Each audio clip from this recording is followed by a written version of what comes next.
Assalamu alaikum. Today we are going to have a second lecture of criminology, and thus we will be covering theories of crime. Crime जो है इसके basics हमने lecture number 1 में cover कर लिए थे, definition of crime, what makes an act, classified as a crime.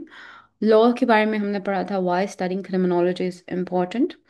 उसके अलावा हमने देखा था हाउ ये किस तरह से मल्टी डिसिप्लिनरी फील्ड है, इसके अंदर बायो आती है, इसके अंदर साइकोलॉजी आती है, सोशियोलॉजी आती है, ऑल ऑफ दैट। और हमने इसकी थोड़ा सा हिस्टोरिकल बैकग्राउंड देखा था and also different basic terms देखी थी, डिवियंस क्या होती है, sin, evil, all, including the types of criminals. Now we are going to study theories of crime, कि क्राइम जो है वो किन वजूहात की वजह से होता है, उसके पीछे जो थ्योरीज दी गई हैं उनके बारे में हम पढ़ेंगे। And after that there will be a third lecture जिसमें सिर्फ हम इस्लामिक बेसिक्स और इस्लामिक आइडियोलॉजी देखेंगे regarding crime. And just like that हमारा जो 1/4 ऑफ द सिलेबस है वो कवर हो जाएगा। क्रिमिनोलॉजी में हमारे पास जो थ्योरीज ऑफ क्राइम है उसमें हमारे पास कितनी थ्योरीज आती हैं? हमारे पास 3 तरह की थ्योरीज हैं। There's demonic theory, classical theory and positivist theory. अभी जो 3 तरह की थ्योरी हैं, starting with the demonic theory. Demonic theory क्या कहती है? ये कहती है कि क्राइम जो है वो सुपर नेचुरल फोर्सेस की वजह से होता है। Like there are some evil spirits जो कि आपको they persuade you to commit a crime. ये बहुत पुरानी थ्योरी है, यानी सारा काम खुद करो और इल्ज़ाम शैतान पर डाल दो। That is what this theory is all about. And this is a theory जिसको हम कहेंगे ये नॉन साइंटिफिक है, क्योंकि एनी थ्योरी जिसको आप जस्टिफाई नहीं कर सकते, जिसको आप प्रूफ नहीं कर सकते, that is non scientific. You can never prove कि सुपर नेचुरल फोर्सेज ने आपके कान में आकर कुछ कहा and then you did something. You can not prove that. That is why it is non scientific. Starting में क्योंकि क्राइम जो है उसको कंसिडर किया जाता था, crime was equal to sin। Now remember, society में कोई चीज़ क्राइम कंसिडर की जा सकती है जो कि इन eyes of Lord it might not be a sin। Society is different from the religion of course, but पुराने वक्तों में हर वो चीज़ जो कि क्राइम थी, it would equate to a sin। तो इसका मतलब है crime against human is also a sin against God. तो sin अगर अगेंस्ट गॉड हो रहा है तो वो डेफिनेटली किसी नेगेटिव एंटिटी की वजह से हो रहा है, किसी सुपर नेचुरल डेविल वॉइसेस की वजह से हो रहा है, डिमोनिक वॉइसेस की वजह से हो रहा है, ठीक है। तो जब वो इक्वेट करते थे तो फिर उस हिसाब से इनको पनिश भी बहुत ज़्यादा करते थे, क्योंकि according to them they were not punishing the criminal or the person, but they were punishing the evil spirit that resided inside that man। तो वो जो डिमोनिक थ्योरी है ये बहुत पुरानी है। इसमें ब्रूटल किस्म की कॉर्पोरल पनिशमेंट्स होती थी, जिंदा जला देने से लेकर डिसमेम्बरिंग से लेकर flogging and all, even branding, all of that ये डिमोनिक थ्योरी में आता है। अब इवेंचुअली आहिस्ता आहिस्ता क्या हुआ, हमारे पास है देयर इज सिजेर बखेरिया। नाउ दिस सिजेर बखेरिया ने आर्ग्यू किया कि हर इंसान के पास रीजनिंग मौजूद है। दिस गाय सेड कि हर इंसान के पास रीजनिंग मौजूद है, तो अगर उसके पास रीजनिंग है तो फिर हम ब्लेम डीमंस के ऊपर नहीं डाल सकते। और उसने ये भी कहा कि आप जो इतनी क्रूअल पनिश कर रहे हैं, तो it's like you are taking revenge. Punishment का मकसद कभी भी बदला लेना नहीं होता। पनिशमेंट का ऑलवेज मकसद ये होता है कि बंदे को रिहैबिलिटेट कर किया जा सके, या दूसरों के लिए एक मिसाल कायम की जा सके कि अगर ये क्राइम होगा, तो आपके पास एक एग्जाम्पल हो, in front of you there must be an example कि if you will do something then something else will happen to you. तो इस लिहाज से फिर the other people they learn, वो सीखेंगे। अब डिमोनिक थ्योरी को चैलेंज किया था रोसाव ने कहा था कि इंसानों के पास रीजन है, फ्री विल है, ठीक है। अब सिजेर बकेरिया ने भी यही कहा, इसने बोला कि पनिशमेंट आपने इसलिए नहीं देनी कि आपने बदला लेना है। और इसने ये भी कहा कि अगर हम एक लीगल सिस्टम को डिज़ाइन करेंगे जिसमें सब लोगों को पता है कि कौन सा एक्ट अलाउड है, कौन सा एक्ट प्रोहिबिटेड है, तो ऐसा सिस्टम, और इसमें एंड पे ये भी होना चाहिए if you commit a certain act जो कि अलाउड नहीं है तो फिर आपके साथ क्या होगा। Like make and establish clear rules and regulation, also the consequences for breaking the regulation, and then फिर आप देखेंगे कि खाली आपने अगर एक लीगल सिस्टम डिज़ाइन कर दिया ना, तो सोसाइटी में से क्राइम खुद ब खुद कम होना शुरू हो जाएगा। That is what Cesare Beccaria said. इसने अपनी बुक, इसकी जो वर्क है इसका, that is on crime and punishment by Cesare Beccaria, he also said that एक लीगल सिस्टम बनाएंगे तो क्राइम इतना नहीं होगा। अब ये जो थ्योरी आई है, that is deterrence theory, classical theory of crime. ये क्लासिकल थ्योरी डेमोनिक थ्योरी के बाद की थ्योरी है। ये डेटरेंस थ्योरी भी कहलाती है। इसका मकसद क्या है? नंबर वन, ये अज्यूम करती है कि इंसान जो है वो किसी डिमोनिक फोर्स की वजह से क्राइम नहीं करता, वो खुद करता है, फ्री विल से करता है, ठीक है। उसको पता होता है कि मैं ये करूंगा तो क्राइम से मुझे क्या फायदा होना है, और अगर और मुझे इससे नुकसान क्या होना है, वो अपने सारे गेन्स एंड लॉसेस को दिमाग के अंदर कैलकुलेट करता है, देन ही डज और डज नॉट डू समथिंग। तो और दूसरा, इनकी अजम्पशन ये थी कि इंसान के पास चूंकि फ्री विल है तो उसको पनिशमेंट मिलनी चाहिए।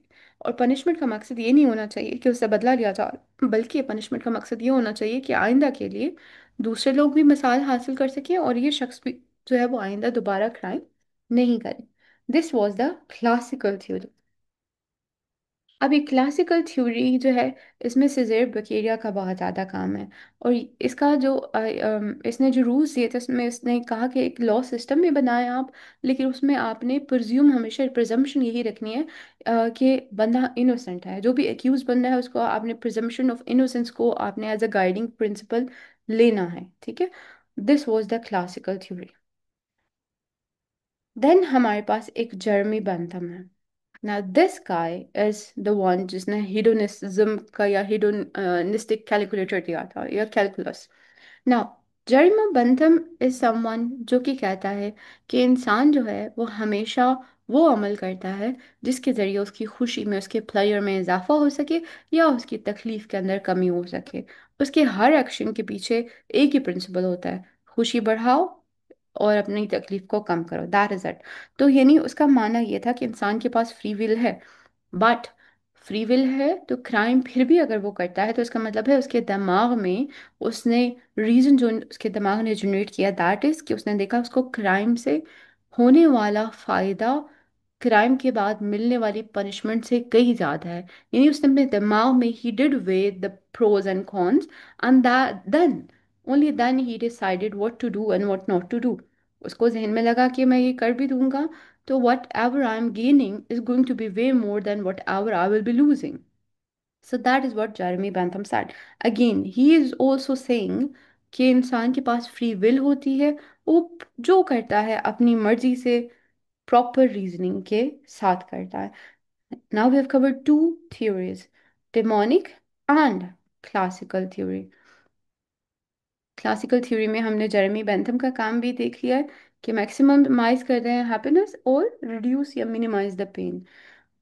अब इस रूल के अकॉर्डिंग अगर देखा जाए तो एक और चीज होनी चाहिए यहाँ पे कि पनिशमेंट हमेशा should be, you know, it should be more than the gain from that crime, ताकि क्रिमिनल जो हैं वो जब भी प्रोज एंड कॉन्स को वे करें ना तो उन्हें नुकसान होने वाला ज़्यादा नज़र आए, फायदा कम नज़र आए।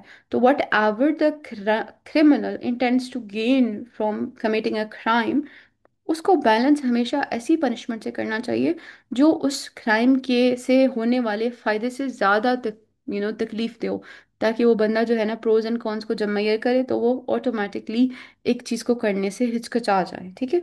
देन थर्ड स्कूल जो है वो पॉजिटिविज्म है, या पॉजिटिविस्टिक स्कूल ऑफ क्राइम है। दिस स्कूल ये प्योरली साइंटिफिक मेथड पे बिलीव करता है। इट इज़ ऑल अबाउट कि साइंटिफिक मेथड को इस्तेमाल करना ताकि हम समझ सकें कि जो क्रिमिनल बिहेवियर है वो लोगों में क्यों आता है, हम उसको अच्छे से स्टडी कर सकें। Here we have Cesare Lombroso. Cesare Beccaria जो है वो क्लासिकल थ्योरी में है, सिजेर लोम्ब्रोसो इज पॉजिटिविस्ट, ये साइंटिफिकली एक्सप्लेन करता है। सिजेर लोम्ब्रोसो साहब क्या कहते हैं? He builds of on Darwin's theory. Darwin वो शख्स है जिसने थ्योरी ऑफ एवोल्यूशन दी है। तो सिजेर लोम्ब्रोसो सेज कि जो क्रिमिनल्स हैं वो एवोल्यूशनरी थ्रोबैक्स हैं टू प्रिमिटिव स्पीशी। यानी अगर हम कहें कि नॉर्मली ह्यूमन की स्पीशी इवॉल्व हुई है ओवर द टाइम, उनका हेड का, ब्रेन का डिफरेंट रीजन जो है उनके, they have increase in size over the time. उसके अंदर लॉजिकल रीजनिंग आई है, एबिलिटी आई है, क्रिटिकल थिंकिंग आई है। Evolution has blessed us with many thing according to Darwin. तो सिजेर लम्ब्रोसो कहता है कि जो क्रिमिनल हैं वो एवोल्यूशनरी थ्रो बैक हैं। इट मीन्स कि वो प्रॉपरली एवॉल्व नहीं हुए। वो एवोल्यूशन की कोई जो पिछली स्टेज थी उसमें कहीं ना कहीं वो रह गए हैं। उनके अंदर प्रॉपर एक नॉर्मल ह्यूमन जैसी डेवलपमेंट नहीं हुई। That is why they do what they do. Remember, अगर हम इवेंचुअली बैक पे जाएं और हम कहें कि जो ह्यूमंस हैं वो बने एनिमल्स हैं, so animals they do not have any rules, animals do not have the consent. और एनिमल्स के अंदर वो राइट एंड रॉन्ग का भी इतना ज़्यादा बैलेंस मौजूद नहीं होता। तो अगर हम कहें कि वो एवोल्यूशनरी थ्रो बैक है, तो that is why they did not have the moral compass, so that would make sense according to Cesare Lombroso. Then positivist believe करते हैं crime is caused, it is not chosen. अब यहाँ पे classical और positivist school में फर्क आता है। क्लासिकल थ्योरी कहती है आपके पास दिमाग है, फ्री विल है, आप जो चीज़ कर रहे हैं अपनी मर्जी से कर रहे हैं, you are choosing to do it, simple as that. Second, positivist theory ये कहती है कि क्राइम जो है इट इज कॉज्ड, उसके पीछे वजूहात होती हैं, लेकिन उसके पीछे कॉन्शियस चॉइस नहीं होती। अब जैसे अगर हमने सीजर लम्ब्रोसो को ही लें जो कि कह रहे हैं कि एवोल्यूशनरी थ्रो बैक इंसान, तो it is not that he chose कि मतलब मेरा ब्रेन बहुत अच्छे से डेवलप ना हो, उसके अंदर उसकी डेलिब्रेट चॉइस इन्वॉल्व नहीं है। तो इट मीन्स कि पॉजिटिविज्म इज ऑल अबाउट कि कुछ सर्कमस्टेंशियल होता है, कुछ बायोलॉजिकल होता है, कुछ सोशियोलॉजिकल होता है, something happens to a person that makes him a criminal, that is all about positivism. अब there is an Urdu verse regarding this, that is कि सालों पत्नी समथिंग परवरिश करती है और हादसा एकदम नहीं होता, that is what it relates to. And then there is C Ray Jeffery. अब ये जो सी रे जाफरी साहब हैं ये पॉजिटिविस्ट स्कूल के हैं, ठीक है। पॉजिटिव रेज इनसे आती हैं, रेडिएशन ही radiation, and is happy Jeffery, okay. अब ये रिजेक्ट करता है फ्री विल, कहता है फ्री विल तो है ही नहीं, and favours determinism. Determinism is always like कि जो है वो तयशुदा है, वो लिखा हुआ है, it is that. It rejects punishment. वो कहते हैं अब जाहिर है अगर पॉजिटिविज्म वाले ये कह रहे हैं कि उस बेचारे की जीन्स ऐसे थे या वो ऑलरेडी प्री डिटरमिन्ड था कि वो क्राइम करता, तो हम उसको फिर पनिश नहीं कर सकते, वो प्री डिटरमिन्ड उस बेचारे का लिखा हुआ था। तो then we can not punish him, but हम रिहैबिलिटेशन लाजमी उसकी कर सकते हैं, ठीक है। तो सीरे जाफरी सिंह, नो, फ्री विल इंसान के पास नहीं है। अब ये फ्री विल को रिजेक्ट कर रहा है, ये पनिशमेंट को भी रिजेक्ट कर रहा है, और ये भी कहता है कि बजाय आप क्रिमिनल लॉज वगैरह बनाएं, आप ना सोसाइटी को स्टडी करें, मेंटल स्टेटस को स्टडी करें, ताकि आप आसानी से समझ सकें कि कौन से अनासर जो हैं किसी भी शख्स को क्रिमिनल बनाते हैं। Moving on to the next slide. Okay जी। अब यहाँ पर जो हम थ्योरीज पढ़ेंगे ना ये सारे ऑलमोस्ट पॉजिटिविस्टिक के ही उसमें आएंगी, ठीक है। इसमें हमारे पास सोशियोलॉजिकल थ्योरीज भी हैं, बायोलॉजिकल थ्योरीज में भी हैं, और साइकोलॉजिकल थ्योरीज भी हैं। ये डिफरेंट थ्योरीज हैं जो कि एक्सप्लेन करती हैं कि कोई शख्स क्रिमिनल क्यों बनता है, या क्राइम जो है किसी भी सोसाइटी में क्यों होता है। ये सारी पॉजिटिविस्ट स्कूल ऑफ थॉट में ही आएंगी। Starting from, I will start from the biological one. Biological theory क्या कहती है? Number one, atavism. अभी जो हमने पढ़ा था सिजेर लुम्ब्रोसो, सिजेर लुम्ब्रोसो ने क्या कहा था कि एवोल्यूशनरी थ्रो बैक्स होते हैं क्रिमिनल्स, उनकी उतनी अच्छी डेवलपमेंट नहीं हुई हुई, दैट इज एटाविज्म। ये डार्विन के प्रिंसिपल को लेकर आगे चला है। देन बायोलॉजी, अब जाहिर है उसकी डेवलपमेंट नहीं हुई तो उसकी बायोलॉजिकल ग्रोथ नहीं हुई, मेंटल ग्रोथ नहीं हुई, तो वो सारा बायो में आएगा। Then there is X Y Y chromosome. अब ये डिफरेंट किस्म की क्रोमोसोमल अब्रेजन्स होती है। एक नॉर्मल मेल के अंदर एक्स वाई क्रोमोसोम होता है, बट कभी कभी किसी के अंदर एक्स वाई वाई भी होता है, जिसको हम सुपर मेल कहते हैं, you can call quote and quote alpha male. So अब उसके अंदर जो एक्स्ट्रा वाई क्रोमोसोम है, here I have done a mistake, इसके अंदर जो एक्स्ट्रा वाई क्रोमोसोम है, इट कॉजेज अग्रेशन। उसकी वजह से क्या होता है? अग्रेशन होता है उसके अंदर। Again, we blame testosterone for aggression in man. Masculinity is associated with aggression, and aggression का तो डायरेक्ट रिलेशन है with any sort of crime. तो अगर एक शख्स के अंदर दो वाई क्रोमोसोम आ गया है, सुपर मेल हो गया है, तो बस फिर तो हम उस बेचारे को माफ ही कर देंगे, अगर if you are associating gender with crime. And here I would like to mention gender is one of the things जो कि हम that has been like established with the crime. Crime को आप पॉवर्टी से इतना लिंक नहीं कर सकते, इतना इसका डायरेक्ट कोरिलेशन नहीं बनता। आप इसको साइकोलॉजी से भी नहीं कर सकते, बहुत सी चीज़ों से नहीं कर सकते, but its link with gender has been established. So here XYY में imagine कि एक आदमी है, he's Jacob, he's super male, उसका नाम है जैकब। जैकब के अंदर बहुत ज़्यादा एग्रेशन है क्योंकि उसके अंदर एक्स्ट्रा वाई क्रोमोसोम है। Then neurotransmitters. न्यूरोट्रांसमीटर्स क्या होते हैं? जब भी हम एक्साइटेड फील करते हैं, या नर्वस फील करते हैं, whenever our body is feeling different sensations, तो हमारी body basically different neurotransmitters जो है वो रिलीज कर रही होती है। एसिटाइलकोलिन हो गया, सेरोटोनिन हो गया, डोपामिन हो गया, ये सारे के सारे इनमें से कुछ ऐसे हैं जिनको हम हार्मोन्स के तौर पे भी क्लासिफाई करते हैं, कुछ को न्यूरो ट्रांसमीटर्स के तौर पे भी करते हैं। अब किसी शख्स के अंदर अगर सेरोटोनिन नहीं है, सेरोटोनिन क्या है? सेरोटोनिन वो हार्मोन है जो कि हम कभी जिंदगी में किसी चीज़ में प्रोग्रेस कर रहे होते हैं, या जो नेकी का काम करने के बाद you just start feeling good about your self, that is the hormone that is responsible for that particular feeling is serotonin. अब अगर एक बंदे के अंदर सेरोटोनिन लेवल बहुत कम है, तो उसके अंदर इम्पल्स कंट्रोल भी कम होगा। Why? Because humans have tendency, वो बोर्ड नहीं बैठ सकते, they just want to feel something, ठीक है? तो सेरोटोनिन की वजह से, न्यूरोट्रांसमीटर केमिकल इम्बैलेंस की वजह से भी एक बंदा क्रिमिनल हो सकता है। That is again one of the school of thought जो कि बायो के अंदर ही आता है। यहाँ पर जो the man who was in favour of the school of thought neuro transmitter का, it is Brunner's.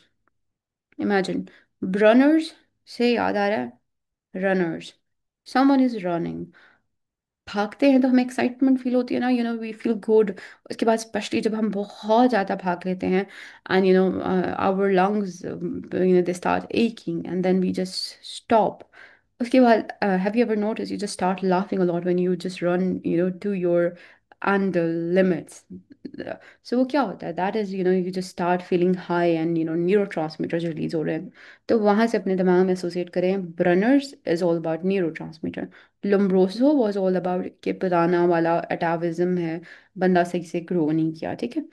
Jacobs is all about some angry man जिसके अंदर वाई क्रोमोसोम एक्स्ट्रा है। Then brain injury. अब ब्रेन इंजरी में क्या चीज़ होती है? हमारे ब्रेन के अंदर डिफरेंट रीजन्स है जो डिफरेंट इमोशंस के साथ एसोसिएटेड हैं। अब there is a region in brain that is responsible for the feeling of guilt. अगर वो रीजन डैमेज हो जाए, तो अब उस शख्स के अंदर सही और गलत का तस्वुर भी कहीं ना कहीं डैमेज हो गया है।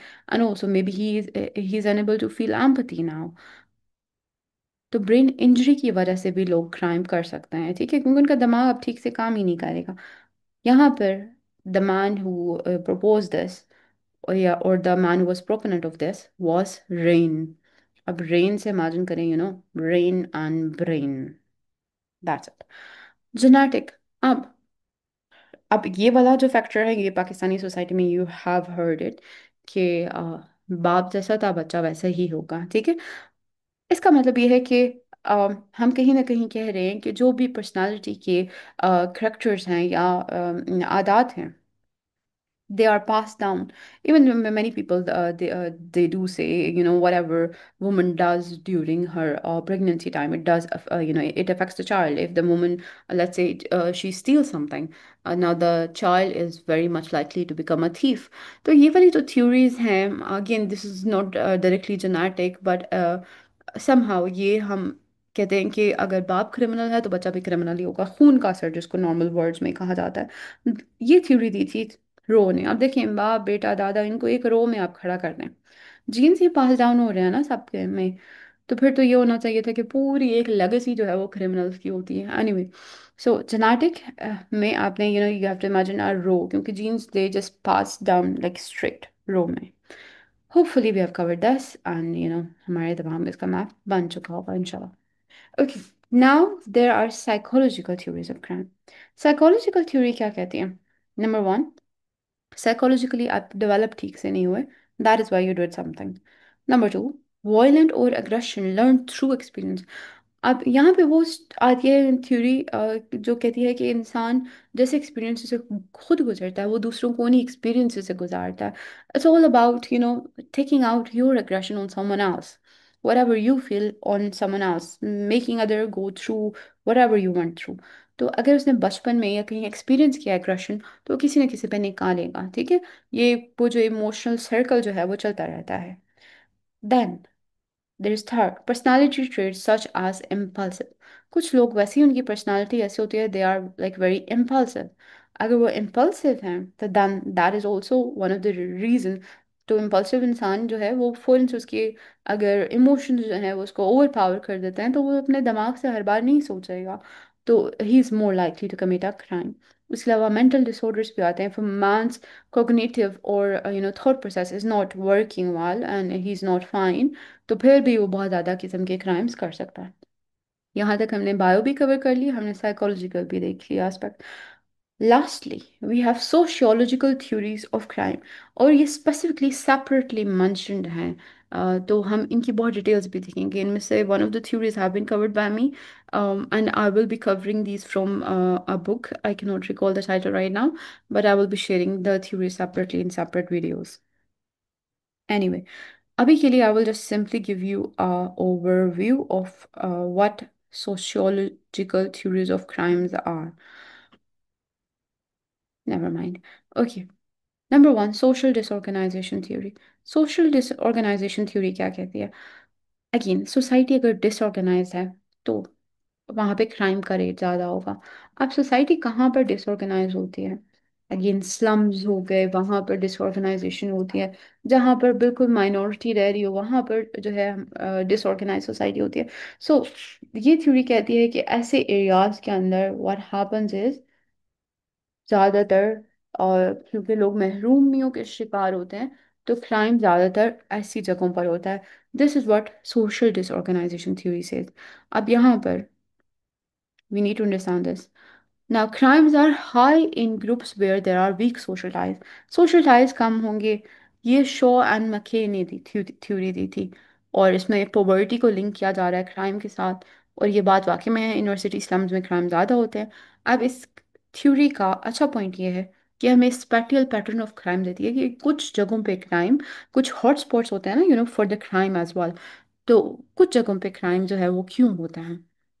लेकिन ये थ्योरी का जो ड्रॉबैक है वो ये है कि ये वाइट कॉलर क्राइम को इग्नोर करती है, क्योंकि देयर आर मैनी क्रिमिनल जो कि अच्छे बैकग्राउंड से बिलोंग करते हैं, but they still can not stop themselves from committing a crime.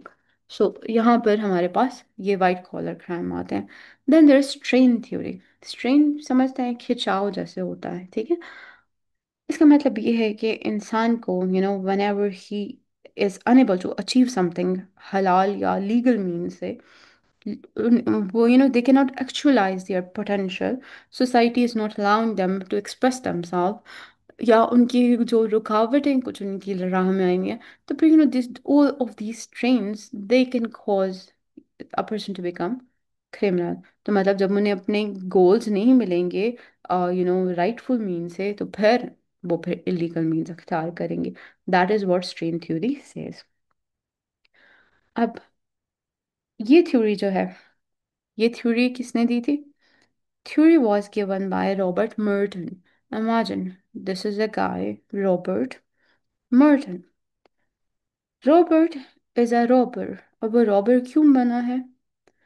Because tons of time उसको अंदर से मरने वाली फीलिंग आई है, क्योंकि whatever he does he is unable to achieve things और हिज गोल्स राइटफुली। इससे हम सब स्टोरी बनाएंगे। रॉबर्ट मर्टन, स्ट्रेन थ्योरी की वजह से। ओके, बेसिकली इस बंदे ने ये प्रपोज किया, but we have to learn it. Anyway, one society limits opportunity. अगर सोसाइटी अपॉर्चुनिटी को लिमिट करेगी तो लोग या तो रिबेल करेंगे या इनोवेट करेंगे या रिट्रेट करेंगे, ठीक है। बट इस थ्योरी का मसला ये क्लास बायस्ड है, ठीक है। और लेकिन इसका अच्छा पॉइंट ये है कि बताती है कि किस तरह से इनइक्वालिटी जो है वो ब्रीड करती है क्राइम को, क्योंकि वी हैव स्टडीड कि जो क्लास डिफरेंसेस होते हैं उसकी वजह से लोगों के अंदर रिजेंटमेंट बिल्ड हो जाती है।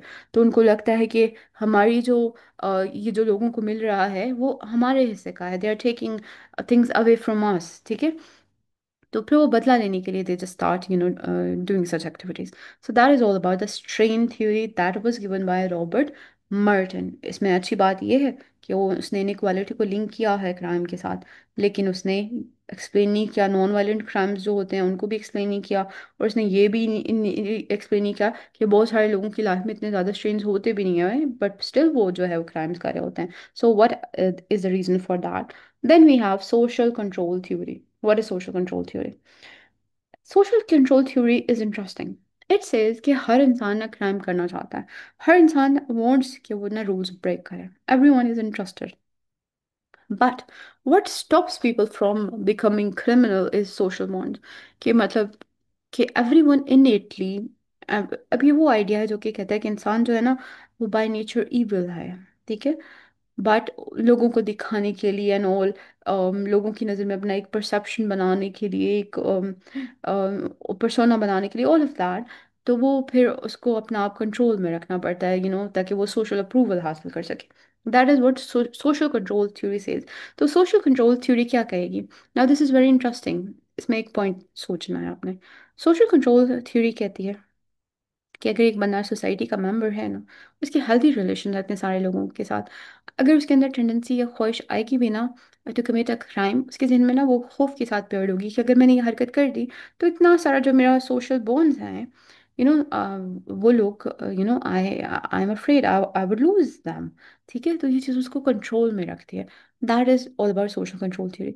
अभी इंटरेस्टिंग इसलिए है because to a certain extent I do believe in this.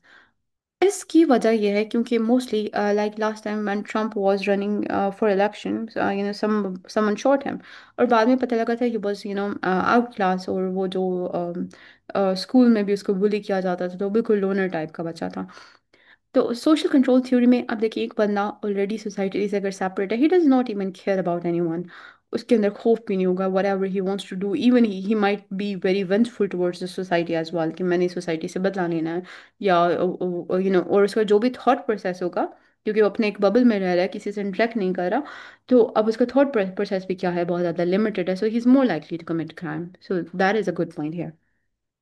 अब सोशल कंट्रोल थ्योरी दी किसने थी? It was given by Travis Hirschi, ठीक है। और ये थ्योरी सिंपल है, और ये अज्यूम करना कि हर शख्स जो है वो क्राइम करना चाहता है, मतलब नॉट वेरी एक्सेप्टेबल। यहाँ पे बहुत से लोग खड़े हो जाएंगे कि नहीं हम बहुत ज़्यादा नेक है, हमारे दिमाग में भी कभी ऐसे ख्यालात नहीं आए। Okay, next, learning theory. Learning theory नाम से पता लग रहा है आप क्राइम सीखते हैं। इसका मतलब ये है कि एक शख्स जो कि क्रिमिनल्स के साथ एसोसिएटेड है, he is more likely to become a criminal as compare to someone जिसकी सर्कल के अंदर बहुत सारे लोग क्रिमिनल्स नहीं हैं। तो इसका मतलब है क्रिमिनल बिहेवियर सीखा जाता है जैसे बाकी स्किल्स सीखी जाती हैं। ये दी थी एडविन सदरलैंड ने। एडविन सदरलैंड की हमने डेफिनेशन भी देखी थी लेक्चर वन में।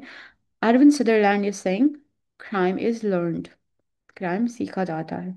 अगर आपका क्रिमिनल्स के साथ एसोसिएशन होगा तो फिर आप भी क्राइम करोगे। Association can not be measured and it ignores the biological component. अब लर्निंग थ्योरी सदरलैंड ने दी है, this is what I have mention. But ये अच्छी बात यह है क्योंकि ऐसा होता है, वो कहते हैं कि अगर किसी क्रिमिनल को जेल में भेज देंगे ना तो और खतरनाक क्रिमिनल बन के आएगा। क्यों? क्योंकि वहां पे वो उसकी इन्वायरमेंट में सारे ही क्रिमिनल्स होंगे।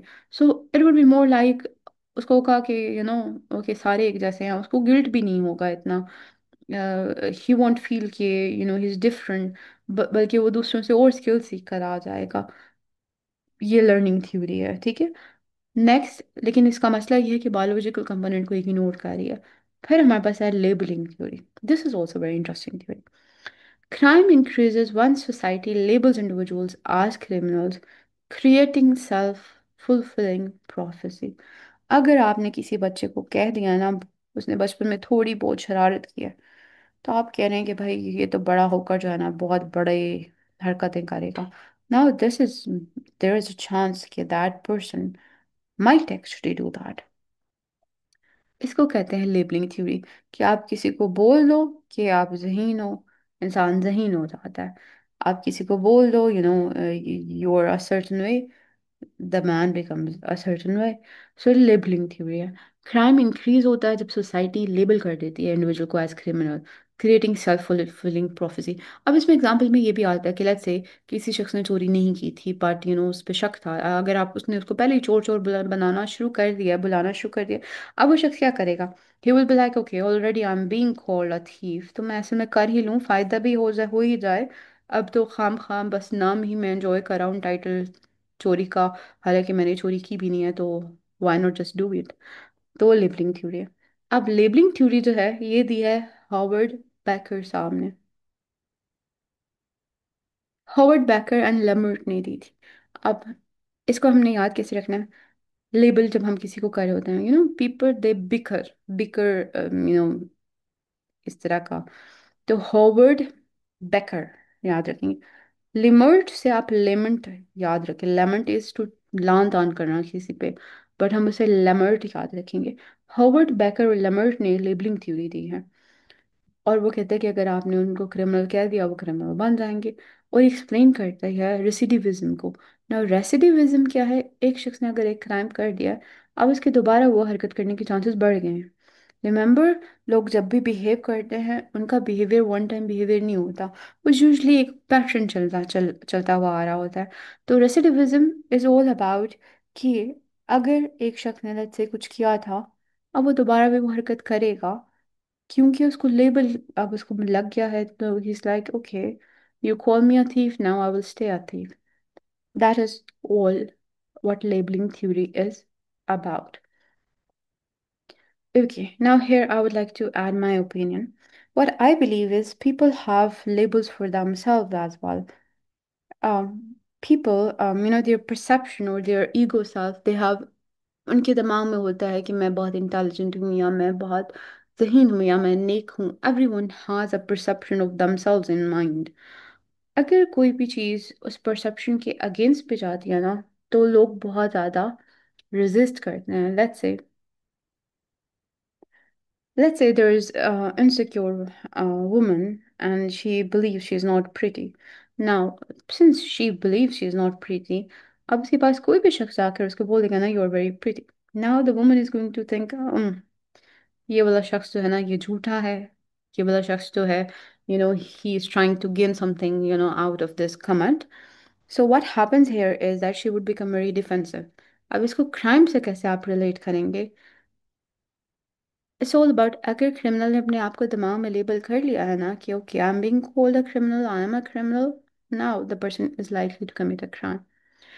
So it is very important whatever people call you, you must critically analyze it before labeling yourself a certain way. It is very much possible लोग अपनी insecurities आपके ऊपर project कर रहे हो. This was a little bit out of class, but never mind, it is a rant. I think we have covered it all. But labelling theory में मसला ये है कि वो ये एक्सप्लेन नहीं करती, बहुत सारे अनलेबल्ड ऑफेंडर्स होते हैं। बहुत सारे लोग ऐसे भी होते हैं जो कभी पकड़े नहीं गए होते, वो क्राइम करते रहते हैं। अब सोसाइटी ने तो नहीं कहा कि you are a criminal, but still this था कीप डूइंग इट। तो वो चीज़ एक्सप्लेन नहीं करती लेबलिंग थ्योरी। अच्छा, lastly, there is also a point by Emil Durkheim, I think. Yes, he was a sociologist. उसने ये कहा कि जो क्राइम है ना वो नेचुरल फिनोमिनन है। मतलब क्राइम कोई इतनी कोई स्पेशल बात नहीं है, क्राइम तो बहुत नेचुरल फिनोमिनन है। जैसे हमने कहा there are acts, in lecture one, acts होते हैं, और लोग जो है बस अपने हिसाब से उनको क्लासिफाई कर देते हैं एज अ क्राइम और not a crime. Now this guy, जिसको हम इमाल दुर्खाम कह रहे हैं, व्हाट ही सेज एक्चुअली इसके क्राइम बहुत नेचुरल है। क्यों? वो कहते हैं कि जहाँ पे लोग बहुत सारे कन्फर्म भी कर रहे होते हैं, एक जैसे होते हैं, तो वहाँ पर कोई ना कोई एक डिविएंट भी होता है जो मतलब अलग हट के चीज़ करता है। तो जो डिविएंस है वो इम्पोर्टेंट है। जब आप तब्दीली से मुख्तलिफ अंदाज में कुछ करेंगे, तो आप एक बहुत बड़ी तब्दीली का एक स्टिमुलस बनाते हैं, एक प्री रिक्विजिट है फॉर सोशल चेंज। अब डिवियंस इंपॉर्टेंट है, डिवियंस को ही तो वी से कि Aahista Aahista crime is a deviant behaviour, ठीक है। बट वो कहता है डिवियंट इज वेरी नेचुरल, और deviance cuts through red tape. ये जो एक रेड टेप है उसको कट करती है। ये सेफ्टी वॉल्व के तौर पे एक्ट करती है from the social pressure. Social pressure अगर बहुत ज़्यादा हो तो कुछ लोग डिवियंट मुख्तलिफ रास्ता अख्तियार करते हैं। तो ये सोशल प्रेशर से जो है वो करती है, और and also serve as a warning signal. तो यानी क्राइम जो है वो एक वार्निंग, नॉर्मल फिनोमेना है, वो हमें एक वार्निंग सिग्नल दे रहा है कि सोसाइटी जिस समत में या जिस तरह से फंक्शन कर रही है, that is not effective for every one. That is all about different theories of criminology. ये अभी हमने बहुत बेसिक बेसिक के कंसेप्ट देखे हैं। Details again they will be covered इंशाल्लाह। अच्छा, now lastly there is William Sheldon's का सोमैटोटाइप थ्योरी है। अब ये बायोलॉजिकल थ्योरी में ही आती है, but I have put it in the last, ताकि हम इसको अच्छे से देख सकें। अब इसमें ये बंदा जो विलियम शेल्डन साहब है ना, ये सेज कि हम किसी शख्स को देखकर अंदाजा कर सकते हैं ये क्रिमिनल है या नहीं। तो उसका मानना ये है कि जो क्रिमिनल्स होते हैं ना, उनके फीचर्स डिस्टिंक्ट होते हैं, यानी वो नॉर्मल लोगों से मुख्तलिफ तरह का दिखते हैं। अब इसने तीन तरह की बॉडी टाइप्स दिए हैं। रिमेम्बर, जो बायोलॉजिकल स्कूल था ना, वो सिजर लुम्ब्रोसो ने भी दिया था। सिजर लुम्ब्रोसो ने जब कहा है ना कि जो क्रिमिनल्स हैं वो थ्रो बैक्स हैं ऑफ द ह्यूमंस, एवोल्यूशन के थ्रो बैक्स हैं। तो लुम्ब्रोसो साहब भी यही कह रहे हैं कि वो वाले जो ह्यूमंस हैं जो क्राइम कर रहे हैं वो हमसे फिजिकली डिफरेंट होंगे। और लुम्ब्रोसो ने यही कहा था कि जो क्रिमिनल होता है ना, उसका जॉ बड़ा होता है, उसकी चिन बड़ी होती है, उसकी स्किन के ऊपर रिंकल्स होते हैं, उसकी चीक बोन ज़्यादा होती हैं, उसके कान जो है वो मंकी लाइक होते हैं। That is what Lombroso had. ना विलियम शेल्डन जो है वो बॉडी टाइप की बात कर रहे हैं। वो कह रहे हैं कि आपके बॉडी टाइप देख के भी बता सकते हैं man is likely to be criminal और not. Personally, I do not believe in this body type wala scene because I believe they come in all shapes and sizes. Criminals. William Sheldon's somato type theory क्या कहती है? ये पहले तो सोमैटो type is like your body type. तीन तरह की body type देती है, फिजिक बताती है। नंबर वन, एंडोमॉर्फिक या endomorph, then mesomorph, and lastly ectomorph. Endomorph मोटा बनना है, he is like he has fat, his face is round, उसके जो various region of the body है वो कंपैरेटिवली छोटी छोटी इसकी टांगे हैं, वेलवेट इसी इसकी स्किन होगी, ठीक है। अब ये एंडोमॉर्फिक इसकी बॉडी है। इसका अगर हम मिजाज देखें, टेम्परामेंट देखें, तो हम कहेंगे ये विज़ेरोटॉनिक है। Viscerotonic is, visual is your like your belly वाला जैसे एरिया होता है। अब विज़ेरोटॉनिक बॉडी, इसका जो पेट बाहर इतना निकला हुआ है, डेफिनेटली ये लेट लेट के जो है ना वो बस खाता पीता रहता है और बस नेटफ्लिक्स देखता रहता है। तो ये सॉफ्टी किस्म का है, ठीक है। ही लव्स लग्जरी, रिलैक्स होकर बैठा हुआ बंदा है, एक्सट्रोवर्ट किस्म का है। ये क्राइम नहीं करेगा, वो अपने बारे में नहीं सोच रहा, वो किसी के नुकसान के बारे में क्या सोचेगा।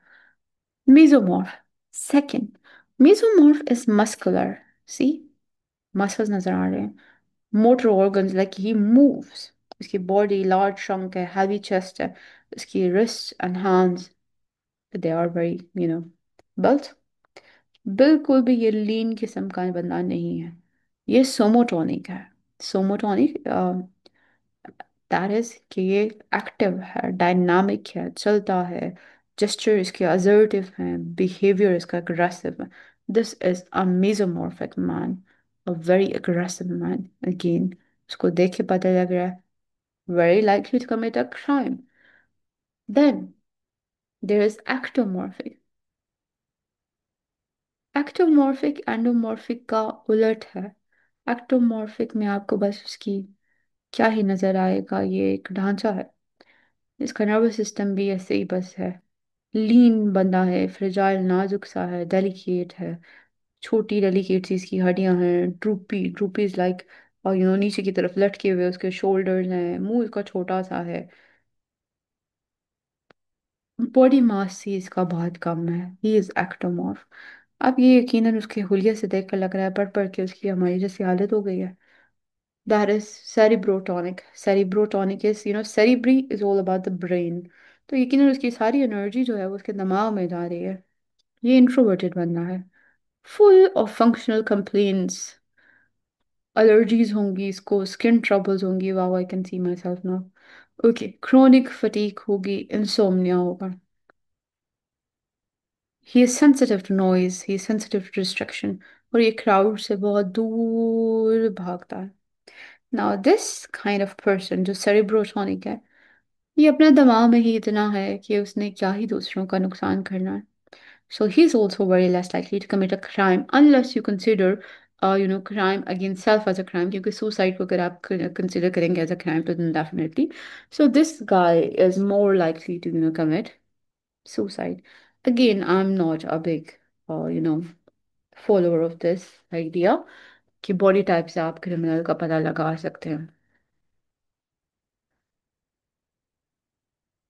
Last will be about the Islamic perspective on crime, and I will also cover different social theories जो थी, learning, labeling, strain wali theory, and all of that. That would be also be covered in another video. And that's it for now. You can leave a comment if you want to. If you don't, never mind. Thank you and bye bye.